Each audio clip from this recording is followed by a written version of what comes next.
Doordarshan logo ఈ మధ్య వార్తల్లో ఉంది. ఈ దూరదర్శన్ లోగో యొక్క రంగును నీలి రంగు నుండి కాషాయ రంగుకు మార్చడం జరిగిందండి. దీనిపైన డిస్కషన్ ఉంది కాబట్టి ఇది మనకు క్వశ్చన్ వచ్చే ఛాన్స్ ఉంది. ఇందులో మనకు ఎటువంటి క్వశ్చన్లు వస్తాయనుకుంటున్నారు?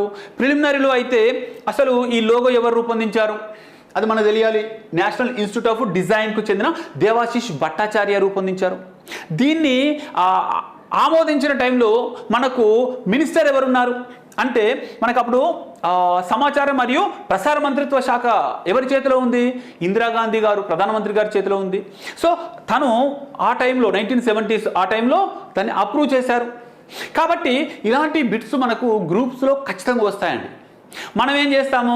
నీలిరంగు నుండి కాషాయ రంగుకు మారిన దూరదర్శన్ లోగో అని చదువుతాం. కానీ ఆ లోగో బ్యాక్గ్రౌండ్కి వెళ్ళాలి.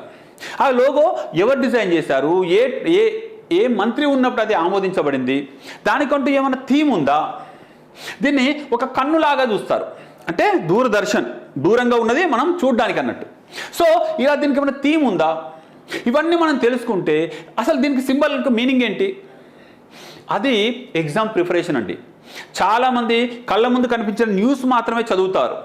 గుర్తుంచుకోండి, ఈ బిట్స్ రూపంలో వచ్చే ఎగ్జామ్లో కూడా వీటి బ్యాక్గ్రౌండ్ స్టోరీస్ అడుగుతారు.